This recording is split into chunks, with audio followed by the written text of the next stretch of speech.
Welcome to the Open Mic Podcast Show with Mark Midgley. Hey, and welcome to the Open Mic Podcast. On today's episode, we're going to be talking a very relevant topic about the time of this recording. That's all about social anxiety and mental health. The show recording at the top of the hour here is March 2020, which the world is in unprecedented times with coronavirus, COVID-19, social anxiety, and the well-being of all our family, our friends, our work is a priority. This is a timely show, and I'm super excited to be welcomed by Mark Metry. He's based out of Boston, Massachusetts. Welcome to the show, Mark. It's an absolute honor and pleasure to have you on the Open Mic today. Mike, thank you so much for having me on. Thank you so much for supporting my work and my book. I appreciate it. It's an absolute pleasure. And, Mark's got a new book out at the moment. So Mark, tell us a little bit about it. And obviously you can get it from all major bookstores, Amazon, Barnes & Noble, things like that. Barnes & Noble, yeah. Just tell us a little bit about the book, what's its title, and what's its sort of the key issues it's addressing. Yeah, so it's my first book. It's called Screw Being Shy. Learn how to manage social anxiety and be yourself in front of anyone. And it's essentially this pretty short, simple, practical manual that gets to the root cause, the science, how to actually establish long-lasting inspiration and not just be motivated for 2 minutes for people who really struggle sort of being themselves. Yeah. And so, a lot of people are introverts, and there's nothing wrong with being an introvert. I'm an introvert. Oh, yeah. It's a superpower. But there are people who are a little bit too introverted. Yeah. There are people who are extremely shy, and they don't really want to be shy. And so for me, I experienced this over the course of 10 years of my life, and it impacts every single area of your life, from your relationships to your happiness, to your mental health, to how much food you're eating, just a wide variety of things. And so I wanted to launch this book out there because, social anxiety is not only one of the most common anxiety conditions, at least in America, but it's also the most correlated with substance abuse and social isolation, both of which are heavily correlated to suicide, where I almost kind of fell into once upon a time in my life. Wow. And so I was just kind of taking a look back, and I was like, man, there's like a massive misconception going around people who are like normal, healthy introverts, and then people who seem like they're introverts, but they're really struggling. And they actually really are like sociable people. Like, I know for me, I'm an extremely social person, but yet, there's a lot of science. And it's almost like your nervous system and mind really kind of trap someone in kind of their own head, and they can't talk to people. It's an interesting thing to try to describe to someone who's never been there, but this is sort of my super practical solution to get out there. People can get it on Amazon, Barnes & Noble, like you said. Yeah, that's great. So please go check out the book. If you're listening in the UK, it's about a couple of weeks behind the States on order. So I know my copy's due end of March, maybe just in and around the time that this podcast goes live. So if you want to check out what Mark does in a little bit more detail, head over to markmetry.com. That's metry.com. If you're listening online, we'll put these links in the show notes. You'll put them in the blog, so you'll be able to access it where you're watching this video or listening to the audio. So there's no problem there. Also, I'd encourage you to start, if this topic connects with you, if it resonates with you and you see some value, start to use the hashtag Screw Being Shy. Let's get some momentum behind this. And I think what you've just said there, Mark, more than anything, we talk about mental health, and sometimes it's talked about in isolation. We talk about suicide. Right. Sometimes it's talked about in isolation. Crime, drug, habitual substance abuse. And often that they are talked about in isolation. And that's no disrespect, guys, to you awesome people who are working in these charities and these people. That's awesome. I'm just trying to say a lot of people can see these in isolation. I don't know if you picked up, and if not, I'd encourage you to bounce this podcast back, a couple of minutes or so, and go and re-listen to Mark's intro. What he said about Screw Being Shy and that introvert, it's sometimes connected to eating disorders, or it's connected to, substance abuse, it's connected to suicide, it's connected. And all these things go down the pyramid, and it runs from the top. So if we can address some of the root causes, then ultimately we can start to put these and piece these together, Mark. And I'm assuming that the book's going to help people do that a little bit better. Yeah, absolutely. And then also, Mike, like what the book is also going to help people do is, like, I'm an entrepreneur. Yeah. And so I have, whether it's on like my LinkedIn or on my podcast, and even in my book, I speak extensively on like what it means to be an entrepreneur, but also take care of your mental health. Like on my podcast, I've had billionaires and like the co-founder of Netflix come on my show, and we talk about mental health. And like the matter of the fact is I've had people come on my podcast and tell me, hey, Mark, I had $750 million in my bank account, but yet I was going to kill myself. Yeah. And so when you look at that, and for me, like I experienced entrepreneurial success pretty early on. And, success is awesome. Making money is great. Having a business is awesome, but it's also extremely hard. And a lot of entrepreneurs are so focused on what they're doing, and focus is a superpower, right? Like there's that quote that says focus is more important than intelligence, right? Like I know for me, the only reason why I'm successful in like the professional ventures that I've done is because I got focused, not because I'm smart or talented. And a lot of other entrepreneurs are the same way. However, focus is awesome, but a lot of the times we can sort of maybe get too focused. We can get too obsessed. And what happens is we start to neglect the other areas of our life, whether it's our physical health or our relationships or our mental health. And so I've seen it time and time and time and time and time again. Someone starts off their entrepreneurial journey. They're hustling really hard. They might face some kind of professional or financial success. And then the sort of real stress and roller coaster starts. And some people can handle that for 5 years and then they break. Some people can handle that for 10 years and they break. And then some people can actually handle it efficiently because they are constantly learning about themselves. They're constantly learning about the science, and they're integrating all pieces into their lives. And they're so reinventing themselves as well, Mark. They have to reinvent themselves. My entrepreneurial career started in 1994, so there you go there. So 26 has been my 27th year. I've been up. When you talk about those highs and lows, the regular visitors, regular listeners to the podcast have heard me say this before, but I call it hiking through the mountain range of entrepreneurial life. 1 minute you're planting the flag at top of Everest and you're breathing the air and you're top of the world. Next thing you're sliding down the gravel and getting your back burnt to death and gravel, shale all over, and you end up in ashes. And I've been up there, I've been down there, and somewhere in between. And you've got to reinvent yourself. You've got to stay relevant. You've got to be out there, and you've got to connect and look after yourself, guys. So that's awesome. Definitely. So, well, I'm super keen to just let the listeners know a little bit about you as well. Obviously, not only just the author of Screw Being Shy, you host a global top 100 podcast. You're an Amazon Prime social movement docuseries. So just tell us, give us a brief overview of your entrepreneurial ventures for our entrepreneurs who are listening, from the Amazon stuff to the books to the six-figure business that you were running at 15, and I think you started even in the YouTube market about. Did I date you right? About 11 or 12 years old? Was that right from my research? Yeah. Or was it?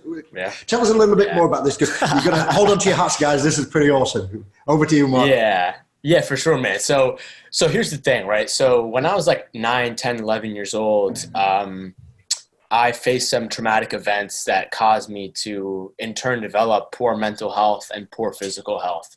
And then also, like, I had no friends because I had social anxiety. And so for me, like, my real coping mechanism was using the internet and entrepreneurship. And so I was always an entrepreneur. Even before I was on the internet, I was always just selling, trading random things. And then I remember like being 11, 12, having a YouTube channel with 35,000 subscribers, kind of before YouTube was like a legitimate, like it was like the TV of our society, basically. And then I also remember like launching different kinds of like websites. I began learning how to like code apps when the iPhone came out, started some businesses related to that. And then for me, like my first big success one of my first big successes was there's this video game called Minecraft. And because I was in the YouTube world, I was sort of already aware of different video games and whatnot. And so I started this multiplayer server just so a friend of mine could play together on this game. And then eventually we made it public. And long story short, it became the number one community, number one Minecraft community in the world at one point. We had like 10 million users on our website. Wow. Crazy stuff. And so, honestly, like that's really where I slowly began to get really confused, actually, because like at that point, I had never really kind of had any money in my life. Like my parents immigrated to America from Egypt with $200. We kind of just got by a very simple living. And so all of a sudden I'm making like six figures and I'm 15, 16 years old. And for sure it was great and whatnot. It completely changed me and my family's lifestyle. Yeah. But also at the same time, like, because I was such in like that bad spot for a lot of my life mentally, I always had like this narrative of the American dream, which is like, once I make enough money or once I can buy these things, then I'll be happy. Finally, I'll reach this destination. And when I arrived there, I'm like, what's going on here? Where's the victory parade? And it doesn't happen. Yeah, I'm still a loser. I'm still a loser in my head. My feelings about myself haven't really changed. And so for me, that sort of began the initiation of a really confusing period of my life where I was just, the way I talk about it is I was just sort of drifting. Until eventually I was 18 and I finally realized that I have a real legitimate choice to make. I can sort of keep trying to pursue the shallow definitions of success, or I could actually kind of like get on the path of taking responsibility, trying to create myself, trying to learn more, get more curious, trying to learn from the experts about whatever it is I wanted to tackle, whether it was an area of my business or my physical health or my mental health. And at first it wasn't pretty. At first, when I was 18, I was kind of realizing things. I fell down another kind of dark spiral in my life where I was, my lifelong social anxiety went to social isolation. Wow. I began to really flirt and really have serious depression for the first time in my life. And then eventually that led me to being suicidal. I was trying to cope with my emotions with food. I was binge eating. Eventually, over a short period of time, I gained like 65, 70 pounds. I was over 200 pounds. Wow. And it was a really dark spot in my life. But essentially it was that me hitting rock bottom that eventually enabled me to like really build a foundation of like, man, like if I'm this low right now, I have nothing else to lose. Let me try to get curious. Let me try to just take one step. Let me try to put a brick down. And so like nothing for me happened overnight. It's not like all of a sudden I was like, God just sent me a message or something. I was like, oh my God, I'm going to change my life. No, it was a very small series of steps. And a big part of it was I just started to like figure out how to lose weight. And then eventually that led me to get down this whole road of like, what really is mental health, me discovering like self-development, mindset, like all these words that we use now. I had no idea at the time. And so that's kind of what led me down this really interesting path. Yeah, that's amazing. That's a great backstory. And, again, I always sort of ask the listeners to sort of back up on the interview if there's something profound. And one of the things there, and all valuable stuff, Mark, there's no favorite here, but as an entrepreneur, one of the things that Mark mentioned there's two key things I want you to really pick out of this is, one, you have to get curious. If you sat there just waiting for this bus to come back and take you to the station, it's not going to happen. You got to go and find that bus stop. You got to go and even find, is it a bus? Is it a train? Is it a car? Is it an Uber that you need? You got to get curious and you got to get clever. So that's point one, but also sequential steps. Yeah, great. Strategy is awesome. I make a living out of being a strategist. Planning's awesome, but you've got to take that first step. In Mark's case, lose some weight, get focused, doors open then. And not just because you've lost weight, but right. It could be any instant thing. And there's a great saying by a guy called Brad Martineau out in Phoenix, and that is that the map appears when the car is in motion. So the map appears when the road's in motion. And if you're sat there trying to figure out every single step in business, your mental health, it's not going to happen. You've got to identify the right starting points, get curious, and then start to knock 2 or 3 of these off, guys. And then as you start moving from there, new opportunities, new doors will materialize. New sunlights or new sunrises happen, and you can then decide whether that's going to complement that path. But that's awesome. Yeah, great. Yeah, absolutely, man. And I think the big thing with that is, like, for me, a major issue that I had was energy. Yeah. And so due to, like, I remember me being 10, 11 years old, and going to a ton of doctors and being diagnosed with things like asthma, ADD, issues with my skin. I had to get my appendix taken out, gastrointestinal issues, bladder problems, insomnia. And so I remember being, I'm sure because a lot of those physical health issues and then also some side effects due to the medication I was taking made me have zero energy. Yeah. And so for a major part of my life, I kind of felt like I had energy in here in my mind, but I couldn't do it, even if I wanted to. Yeah, exactly. And so for me, when I began to like eat healthy, stop eating a ton of junk food, stop eating a ton of sugar, and I lost the weight, and then you start to build more energy. And then I was like, oh man, let me go start walking outside, because I was always sedentary for most of my life, never exercised. And then it's like, hey, let me start running. Hey, let me start going to the gym. And then once you start to eat healthy and exercise, then it's like, oh wow, I could sleep a lot better now. And then you're sleeping like 7-8 hours a night, which never really happened for me. And then all these things begin to give you energy. And then you start to have energy and you're like, I wonder what else I can do. And then that's when I started to read books. And I'm like, wow, all these books, they all have a chapter on meditation, or they have a chapter on this thing. And you start to pick up these habits. And the real important part about energy is the more energy you have, almost the more dimensions of your character you see happen in front of you in real life. And so let's say like, it's the morning here on the US, but let's say you're sitting down, it's like 3 p.m. wherever you live, and you're crashing after lunch because, maybe it's a problem with your metabolism, or maybe it's a problem with your blood sugar, or maybe it's a problem with the food that you ate.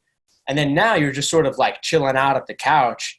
And it's like, are you really going to be able to be your true self if you're in that state where you're having trouble being yourself in the first place? And so that for me was a major sort of fundamental that I had to really realize. And the fact that I think a major part of our society is sort of like, it's top down. Yeah. Everyone's just in their head so much. Everyone's thinking. We don't ever stop and think about sort of this feedback loop between our minds, with our brains, with our body, with our environment, with the people, and how that sort of interacts. Yeah. So it's really interesting. It is. And, you could use an example, and I love that example, but it's like the old professionals in sport. They've still got the skill, they've still got the talent, but the legs have gone, and the brain saying, hey, I want to throw that, that touchdown pass, or I want to score that goal of soccer, whatever it might be. But, they've lost that yard of pace. And again, Mark used the term there, the feedback loop, about getting that connectivity and make it work. And, a healthy mind, healthy body, but also healthy body, healthy mind. Before we get into the subject a little bit more in more detail of social anxiety and mental health, and if you've got any questions at all on this, guys, send me a message online, use the hashtag #TheOpenMic, use the hashtag #ScrewBeingShy. Mark will pick that up as well. So if you've got any questions about this, we've been more than happy to help you on that. But before we get into a bit deeper, Mark, just quickly, I'd love you to just build on that entrepreneurial journey. Tell us a little bit more about the Amazon TV docuseries, and also the Humans 2.0 podcast. And obviously obviously the guys can listen it on the App Store, Spotify, people like that as well. But just tell us a little bit about the docuseries on Amazon, and tell us a little bit about the Humans 2.0 podcast. Yeah, absolutely. So, just sort of like a timeline. I kind of fell down my rock bottom in about 2015. And I was climbing out of it in 2016. And in 2016, I started a business. And I was just like really on like my own path of transformation, really finding who I am, trying to do these habits, really just changing my life around 180 degrees. And it was the year of 2017 where, man, I mean, I was facing problems left and right, whether it was in my business or whether it was just in my personal life or my health life. And it really got me to a point of understanding like this is so hard, and this is why most people don't do this. Most people are on this path for this reason. And I essentially realized that like, man, I've got to change my approach. Like I can't just be just trying to figure these things out on my own. And so I was like, previously how I've learned really key information is just by like sitting down with someone and having a conversation about something that I'm curious about, and learning about it from a direct expert that, is actually doing it out there in the world. They're not just talking about it. And so for me, that's how the podcast kind of came into play. I honestly just started it for like my own like selfish, like self-development reasons of like, man, like what if I could create almost not like a school, but what if I could almost create like this school where like every week I have to read this author or this person's book, and then I get to talk to them and get to ask them questions about things that I maybe don't understand or how my learning has built off of that from their book. And so I really created this podcast and for that reason, and 500 episodes later, it's definitely created me into the person who I am today. Awesome. And it's completely changed my life. It's enabled me to meet professional athletes to celebrity chefs, to billionaires, to people who are just genuinely changing the world in a wide variety of different ways and methods. And so the podcast, what I try to focus on now is I try to take like that kind of like mental health focus of just like asking someone, like I said, I had the co-founder of Netflix and I was telling him like, what was that like? And like he told me, he was like, yeah, that was the first podcast ever where I've ever talked about that stuff. And so I just feel like for me, it gives you a chance to open them up and get them to real share and share that journey, which is helpful for the listeners, but it's also your self-developing as well out of it, I'm assuming. Absolutely. And I think the biggest thing, man, is like when you're doing anything online, whether it's a podcast or social media or what, something that I've like really been aware of over like the last year and a half, 2 years, is like this whole difference between creating like this facade of like, oh, I'm a perfect entrepreneur, I'm a perfect influencer, and I'm awesome, and that's why you should hire me and all this stuff. But it's like, listen, man, everyone's got problems, everyone's got issues. I have 10,000 different kinds of issues. And the matter of the fact is like, I think we really need to share those, because I think until someone can maybe get that understanding, especially, I've seen this on the old side, but I see this a lot of people in my generation. People think that like if you have a certain title, if you're on Netflix, if you do a certain thing, if you have a certain amount of money, you have no problems. And then when they compare themselves to that, they see the totality of their character. And they're like, wait, I know I have this problem, that problem. I'm not hearing this anywhere. And so for me, I've kind of like made that a deliberate issue, and especially with issues that we can't really see in terms of like, if someone has a broken heart, they go to a heart doctor. If someone's leg is broken, you can see them. They're in a wheelchair, they're in a cast. But if someone's brain is broken, like I believe mine once was, and I've had a lot of people on my podcast who were, you can't see that. And so that's also like a major reason of sort of why I'm really trying to point my podcast towards this, because as time goes on, different priorities, different values change. And I feel like sort of now is the time to talk about mental health, because people are more open about it. It affects everyone. Like, I think we should rename it, quite frankly, to brain health, because I think mental health has so many different kinds of stigmas and whatnot.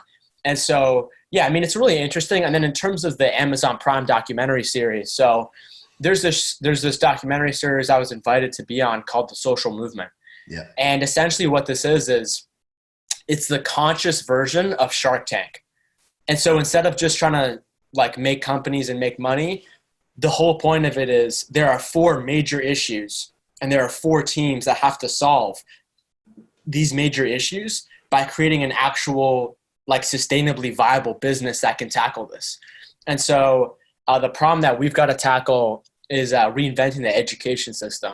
And so nothing right there then. Yeah, seriously. So yeah, that's been a crazy ride too. And again, it's like, it goes back to the point you made before of like, all these things are connected. It's not just about mental health. It's about what are kids learning in 2nd grade? You know, are they learning how to process their emotions? Are they learning some of these things? And so, yeah, a lot of this stuff is connected, but, you know, all in all, I think everything I do, I'm just trying my best to give people the solutions and tools that I wish like the 14-year-old version of me had. So That's a great question. No, it's great. And thanks for sharing it. And I think the listeners will say, hey, that's me throughout this, you know, top to bottom, because there is so many things there that I'm singing there saying, that's me. You know, I've been there through those 20 years or whatever it would be. You're doing an awesome job. Obviously, you featured in Ryan's book, Ditch the Act, Ryan and Leonard's book, Ditch the Act. Yeah. You're doing some TEDx work as well. And also going to be speaking next to Gary Vaynerchuk coming up. Is that going to be cancelled now with the current scenario in the? By the way, if you're listening to this historically, this has been recorded in March 2020, and we're just at the sort of beginning of the coronavirus. So I'm sorry to hear that, but is that going to be rescheduled at a later date so far, or is it postponed, or is it flat out cancelled at this moment? No, they're postponing it to next year. But yeah, I mean, I think again, like, this is also something important to talk about. I mean, I've probably been gearing up for the last like 8 to 12 months for this month in March. My book comes out, a ton of events. All that stuff is canceled or postponed, but most of it is just canceled. And so, yeah, I mean, it's a really interesting time, but I think, like, if something happens that's out of your control, you kind of have to take a step back. And I think it's really important, like, as entrepreneurs, to, like, rather than see something happen and then just, like, immediately try to be like, all right, we're going to do this, and that. I feel like at times it's okay to take, like, a step back and just sort of take a look at the big picture and realize that we don't have all the information. Things could change by tomorrow. And so for me, like, that's really what I've been doing this week. Like, this stuff just kind of came out of nowhere. I decided to launch the book. And I'm just sort of trying to have conversations and trying to figure these things out, because we're going to need the unity. We're going to need community to do this. And so that's a major aspect. And for me as an entrepreneur, like, I'm also asking myself, like, in times like these where there are major crises, whether it is, you know, what if this ends in 2 weeks, but probably not. What if it lasts for a month, 2 months, 3 months, 6 months? Nobody knows. But to me, I'm always asking, like, in times of crises, people are hungrier than ever for leadership. Yeah. And I think that there are a lot of leaders in our society that, quite frankly, are not real leaders. And that shines across through their actions, especially during times of crisis. And so for me, I'm also realizing, like, how do I not be tone deaf on my podcast or in my book or what I'm talking about, and actually sort of find a way to constructively talk about what is on everyone's minds. And so that's also been a big thing. And so the whole social anxiety piece is really interesting, because everyone is basically self-quarantined. So there's only so much that's going to go. But also, like, my book is, it's a bigger sort of note on how do you take care of your mental health? How do you transform, even if, like, you're not an introvert, even if you're not shy? And so it's a really interesting time for sure to be doing this. No, it's amazing. And, you know, I know from the research that I've done prior to this interview, you know, the work that you're doing, you know, obviously I got a little bit of the download of the free chapter off Amazon just to get a sneak of it. Didn't get as much time on it as I would have liked, but it's a great topic. It's a great work, and it's something that's ever present. And, you know, we're all publishers today, guys. You know, you've got a smartphone, you've got social media, we're all publishers. It's too easy to go out there and either be disrespectful or turn a blind eye when something's not happening right. And, you know, without the consequences of thinking about how that's impacting others. So I think you're doing a great job, Mark, and keep it up. And anything we can do to support you on the show, that'd be awesome. So likewise, let's just dig a little bit deeper. We've got entrepreneurs that are facing, as we mentioned earlier, not just as entrepreneurs, but with their families, unprecedented times at the moment. So when we talk about social anxiety and mental health, the reason why I'm going to ask the obvious, but I want this podcast to be more than just words. I don't know if you've ever had somebody say sorry to you, but they're saying sorry because they feel like they've got to say sorry, but they don't really mean it. Right. It's that superficial. Oh, I'm sorry, but they're not sincerely sorry.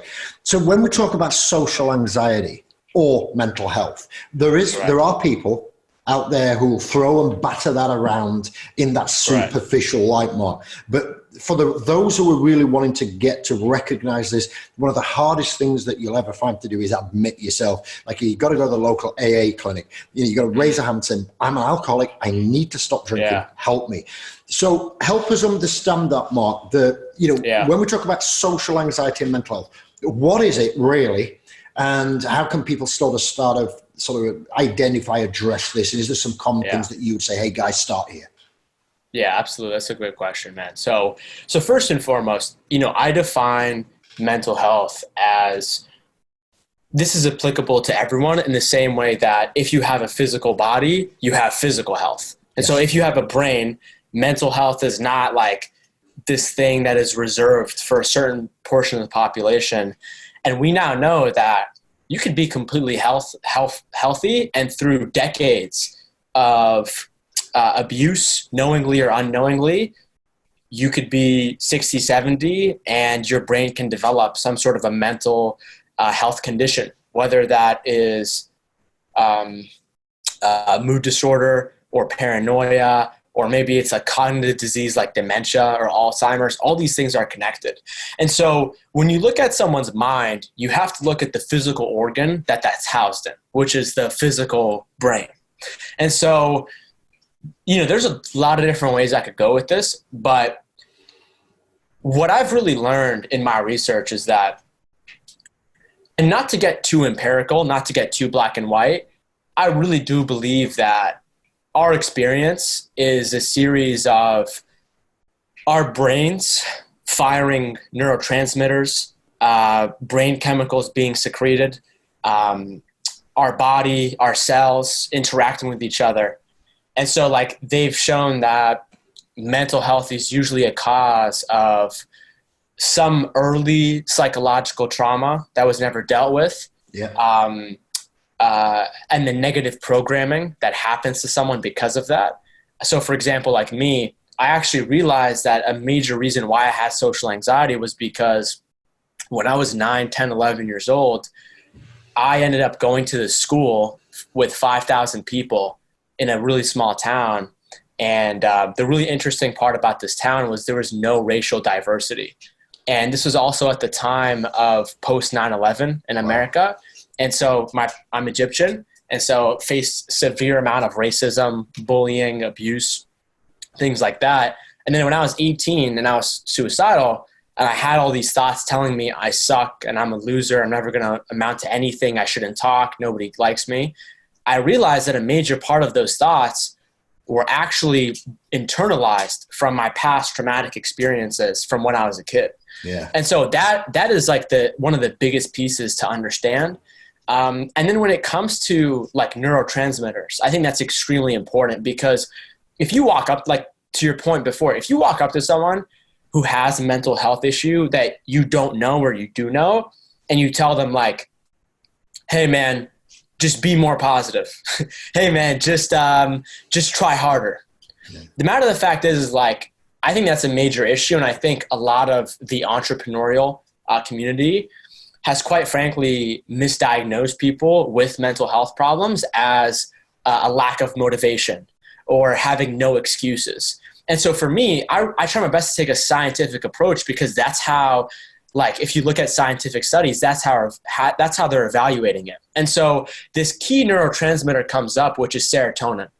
And this comes up in whether you're talking about like the mental health communities, a lot of mental health medication plays on serotonin. And then also, this is also in like the leadership circle too, like Simon Sinek and all these people talk about serotonin all the time, because serotonin does a lot of things in our body and brain, from regulating our mood to our appetite to our sleep, and then even regulates what we do in social groups. And so for social anxiety, this is extremely, extremely important. And they've shown that people usually have some sort of a dysfunction in how serotonin is happening in their body that causes these issues, whether it's they're producing too much or they're producing too little. Yeah. And so when you look at the science, maybe about 20 years ago, a lot of the leading research has said that 100%, mostly all of our serotonin is in our brain, right? Because it's a neurotransmitter. It's actually not the case. The last 10, 15 years of science has actually unveiled that only 5 to 10% of serotonin is in here. Yeah. 90, 95% is in this thing called your gut microbiome, which is this ecosystem of bacteria that are next to your stomach and intestines that I mean, a lot of people don't know about this. I certainly didn't learn about this in health class growing up, but this bacteria has formed a symbiotic relationship with us, with human beings, for thousands of years that have basically made us the number one species on this planet. And so a lot of people don't know, but when you eat something, your gut microbiome actually processes and digests that first because as humans, we can't actually eat a lot of the food that we normally eat, like just random plants and animals and whatnot. We can't do that. And so our gut microbiome is heavily, heavily interconnected with many other functions throughout our body and brain. On top of that, they found that there is an entire nervous system that connects your gut microbiome to your brain called the vagus nerve. Yeah. And so when I was kind of discovering this, it really changed my life because like there's a section in my book called First My Gut Broke and Then My Brain Broke. And I talk about the time where like the only time in my life where I was seriously depressed and I was suicidal, the only time was when I gained 70 pounds and I was just shoving a ton of alcohol, soda, junk food down my mouth. And that's it. And so I talk about in the book, there are studies that found that if your gut microbiome is dysfunctional, it's not in symbiosis, which is when the organisms work together. It's in dysbiosis. And so when your gut microbiome is in dysbiosis, this can not only cause many, many mental health issues, but also a lot of other chronic health issues. And so for me, perhaps the most baffling thing on my journey was when I began to kind of eat healthier and I began to like meditate and I began to go on sort of this route of living healthy. The really interesting thing was I remember going to all my doctors and them doing the various tests for the previous diseases that I had. And they were basically like, hey, I don't know what happened, but they're all gone. You don't need to take this medicine anymore. You're all set. And so when I kind of saw that and experienced that, I was like, whoa, what happened? And then later I was able to meet some really like interesting scientists and billionaires who are working on trying to use the gut microbiome to solve a lot of chronic illnesses around the world, including mental health issues. And so if you can start to, at a biochemical level, completely change and enable your body to start producing serotonin at a regular optimal level, you're going to see extreme changes to your mental health. And so for an example, what this means is there are studies that show if you eat anything that is almost too, that exacerbates your system. And what I mean is this, like our body and brain has evolved for thousands of years at a biochemical level alongside the environment to do different things. And so for example, like human beings are used to eating fruit that they picked like berries in a tree or in a bush or something. And so, I mean, that's sugar, nothing wrong with that at all. But now, you know, we have foods that quite frankly didn't exist 50 years ago or even 100 years ago. And then, you know, you're in Europe. There are about 500 ingredients that the European Union has banned for food manufacturers to use. And yet if you go to America, they're in every single grocery store. And I mean, I talk about it. There's a study in my book that was done in the UK actually, where they say a lot of artificial food dyes like red 6 and yellow 5, blue 40. If you go to America and you buy like any kind of junk food and you flip the package over, you'll see these. There's a study in the UK that points that with kids and getting ADD and having other behavioral disorders. And so when you begin to look at this stuff, it's like when you give your body, when you give your mouth an exacerbated sort of natural chemicals of maybe way too much sugar than our body was ever used to handling, or way too much fat, or a lot of these combinations together, that can have really profound effects and that can completely eliminate the serotonin in your body. And so that's like a major thing that I'm trying to tell people, because quite frankly, this is one of those things where depending on how much you know about this already, this might seem like not a big deal, but this is one of those things where if you do it, it will have like an 80% output. So like if you're able to focus on this is one of those foundational pieces that you're going to see bring over to every single area of your life. And it's going to have a big impact here. It's got a massive impact because you have to address that biochemistry, because the way that I think about this, Mike, is software and then hardware, right? So software is like your thoughts, your positivity, your mindset, the books that you read, even the podcasts you listen to.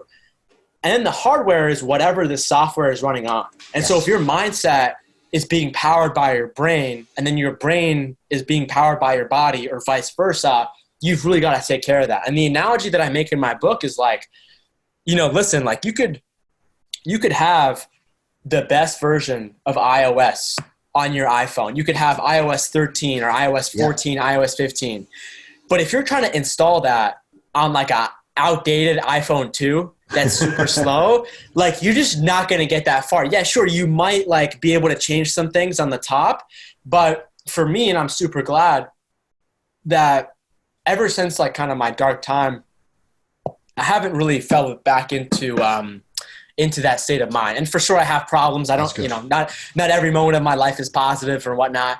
I haven't really had any serious issues. And I feel like a big reason for that is because I really do take care of my biochemistry because it's so important, especially when you begin to understand it at a neurotransmitter and gut microbiome level. No, that's awesome. I really appreciate doing it because we talked earlier about the superficial and then we're digging deep here. This is really important stuff, guys. I think Zig Ziglar once said, you only get one body. You look after a $30,000 car, or you look after a $150,000 house or $500,000 house, but you've got $1 billion body, and you abuse it or you do whatever. I think I'll get the exact quote from Zig Ziglar, but it's something like that. Why are you not looking after this $1 billion body to do that? So I really love that. It's like, I don't mean to interrupt that. It's like you're trying to pour like Kool-Aid down your sports car. Instead of giving it the right kind of gas that it was designed to do, it's like you're trying to pull down Kool-Aid and Oreos and ice cream. It's like, listen, it's just not going to work. Or if it does work, it's like only going to be working on a margin, and you got it's like an engine running on 3 cylinders or whatever, So look, we've talked about the fundamental of that biochemistry and bioscience and things like that. It may be an obvious, and I know, element of healthy eating and dietary and things like that. But is there anywhere else that the entrepreneurs, because entrepreneurs, you could be working in a stressful environment where you're catching food on the go, you're eating while you're driving, or you're eating in between rushed meetings and things like that. And we understand it's a pressure environment, but is there a better way to tackle it, Mark, outside of physical fitness, better healthy eating? Just share with a couple of quick tips that people could sort of start to make those changes to get that improvement. Yeah, absolutely, Mike. So the last chapter the second to last chapter of my book is kind of like all about entrepreneurship and how this stuff sort of comes in. And I talk about the fact that I have seen firsthand, there is so much substance abuse that is going on in entrepreneur land, from people using legal and illegal drugs, whether it's even like, like, again, I don't think there's anything wrong with having the occasional drink every once in a while. But I mean, excessive alcohol use is not good for someone's mental health at all.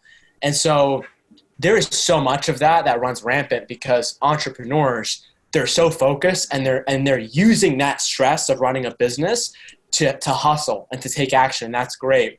But oftentimes, whether it's the end of the day or not even at the end of the day, maybe it's during the middle of the day, maybe while they're working, they will feel super stressed out and they do have to, maybe it's drink something or take a pill or smoke something or vape something. And that has to do with your relationship with pain.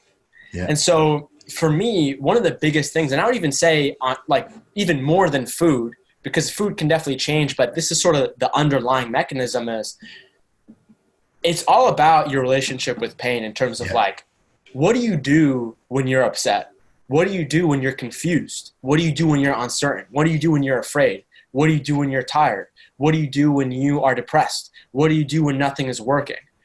When you begin to look at that, and that's actually something really hard to figure out because a lot of us are doing this automatically, but we're not actually stopping and thinking.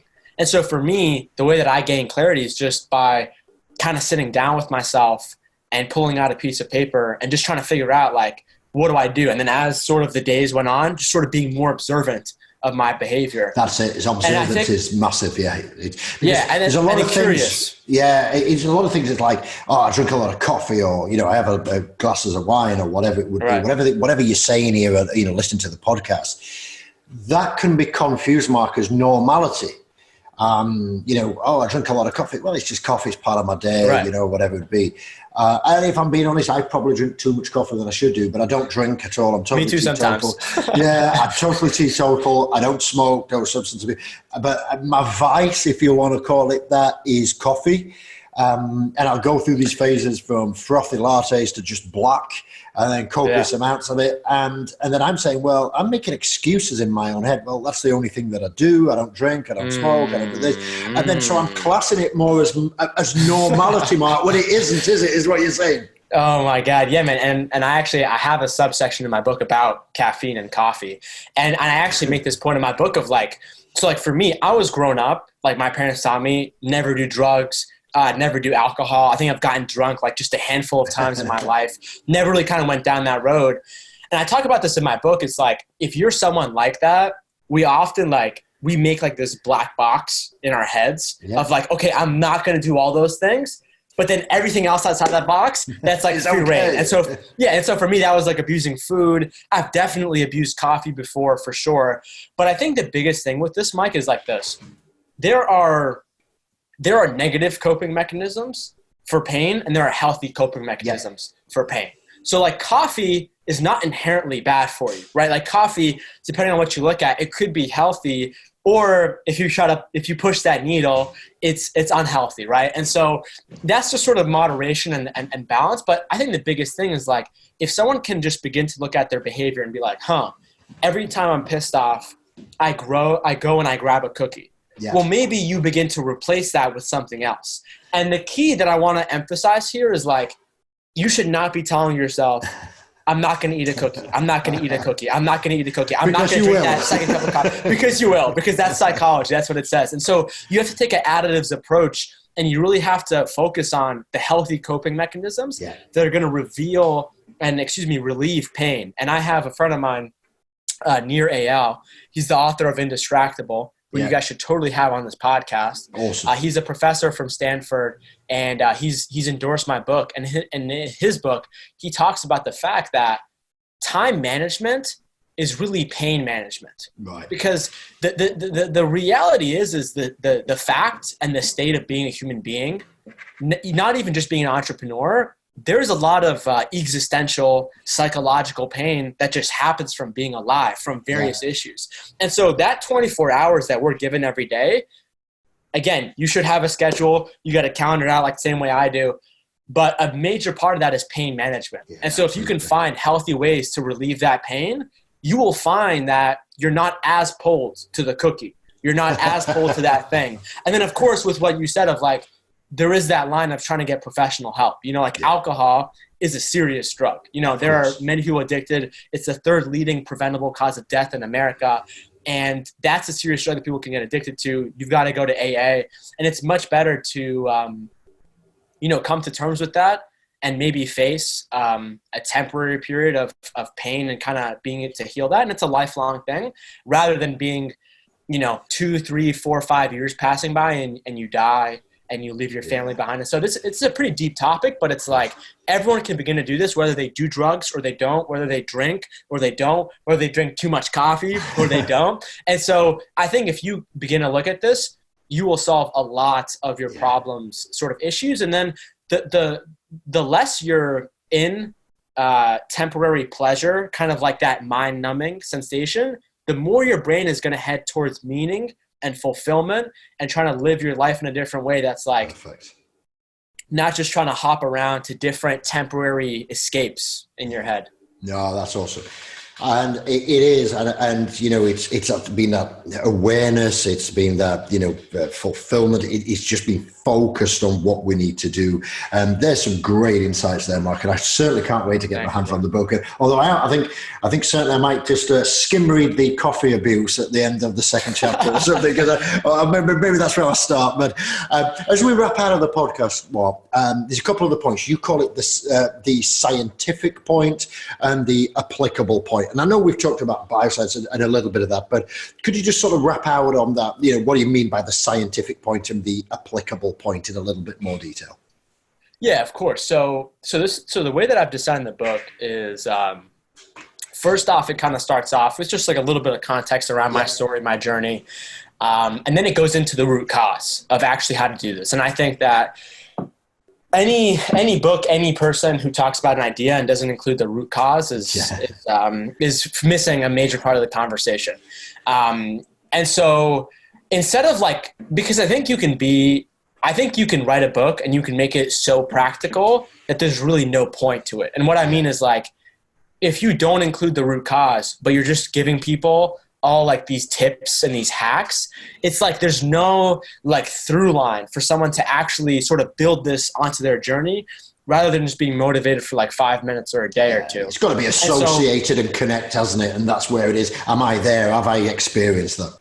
Yeah. And so after that point, really the rest of the book goes to, explaining some conceptual things at both a scientific basis and then also just what it means to kind of be a regular human being, and how much kind of time we have here on this planet. And then every single practical thing that I talk about in the book, for the most part, is backed up by science. And so, I mean, I'm sure you'll figure it out when you read the book, but I try my best to do that because I think it's very easy for me to just talk about my story and just kind of do it anecdotally speaking. But the matter of the fact is it may not be true for everyone. Absolutely. And so I think science can be, not all the time, but I think it can be a bridge to sort of marry both of those together.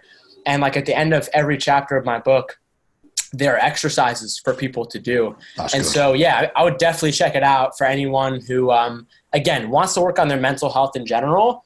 And then also people who specifically would maybe classify themselves in the bucket of, I'm a little too introverted, I'm a little bit too shy, but I want to have friends. I am a very social person, but I just can't get myself to talk. So that's awesome. That's brilliant. And I think overall, when you think about it from that side, I love the fact that there's little exercises in the book because I think people get to do it. I know Grant Cardone used to do that in a lot of his books where he used to say at the end of each chapter, he used to ask you 3 or 4 questions. And I always found it refreshing. I think we'll listen to one of Grant Cardone's books about 2009-10.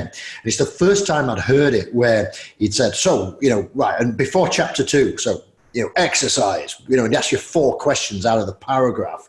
And if you've not picked up a Grant Cardone book, whether you like him or you don't, it's just worth downloading an audio book or listening to it or getting a book. For sure. And it gives you that there because what it does, it sort of validates each stage. And I think that's what you're trying to do with that little exercise. Here's some root cause stuff, here's some applicable. And I love the fact about the scientific approach because, people come at it from different angles, as you said, Mark, but, some people connect with the science, some people connect, with, the executional part or the exam. So absolutely love it. Mark, it's been an absolute pleasure to have you on the show today. I think you've shared some amazing tips for the entrepreneurs who are, maybe finding it a little bit harder than usual. For people out there who aren't entrepreneurs who are listening to this because it's mental health, social anxiety related, if you could, out of everything that you've covered today for us, Mark, sort of boil that down to 3 pro tips to sort of help people get started, what would they be to get them going today? Yeah, number 1 is the truth. So it doesn't matter how much healthy food you're eating. It doesn't even matter how much you're dealing with pain. If you're not living in the truth of your life, then that's that. And I found, Mike, that most of the pain in our life is caused by us not living in the truth. And we would rather jump to temporary moments of pleasure to escape that pain than rather diving into that pain head first and actually trying to realize what it's trying to tell us. And so for me, I realized that I actually wasn't living my own life. And the fact is every time that you lie to somebody else or you lie to yourself, you are essentially taking the real authentic version of yourself and you're putting that to the back. And you're almost creating this artificial fake version of yourself. And you're putting that towards the front of your reality. Yeah. And so if you do that so often, you're going to become disassociated to who you actually are. And when you're disassociated to who you actually are, you're not going to be motivated to actually do anything because it's not actually your life. And so truth is number 1. Number 2 is the point on pain. If you can begin to sort of take a step back here and understand what's going on with pain and switching out those negative coping mechanisms with healthy coping mechanisms, that's going to take you far. And then number 3 is energy. That has to do with your food, exercise, sleep. Meditation is massive for this. And so if you don't have enough energy, the resources to be yourself, then again, you're not going to get so far. And so those are like the 3 meta points that I would tell people to really focus on. That's awesome. So truth, point of pain, and energy. That's fantastic, Mark. If you want to learn a little bit more about what Mark does, head over to markmetry.com. Go use the hashtag #ScrewBeingShy. If you want to ask any questions, loop Mark in. You can get with him on LinkedIn.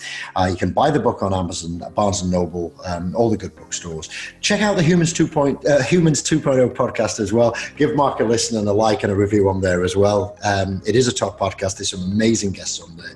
Mark, it's been a pleasure. Thank you for the time you've invested with us today. It's been an absolute pleasure learning from you. Absolutely. Take care, fantastic. Man. I appreciate you having me on. It's a pleasure. So we also appreciate you've got a lot of choice in the podcast market. Thanks for continuing your growth engine development. As always, get in the game, go do the hustle, go make it happen. And we're going to catch up with you on another Open Mic podcast real soon. Take care. God bless.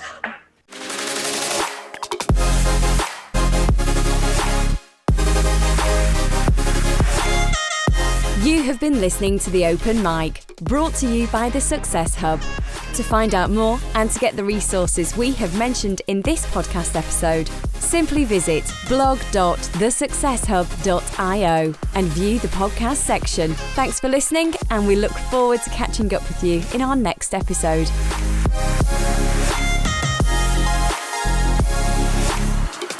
This podcast and associated materials is published under copyright to The Success Hub. All rights reserved. No reproduction of this material is permitted.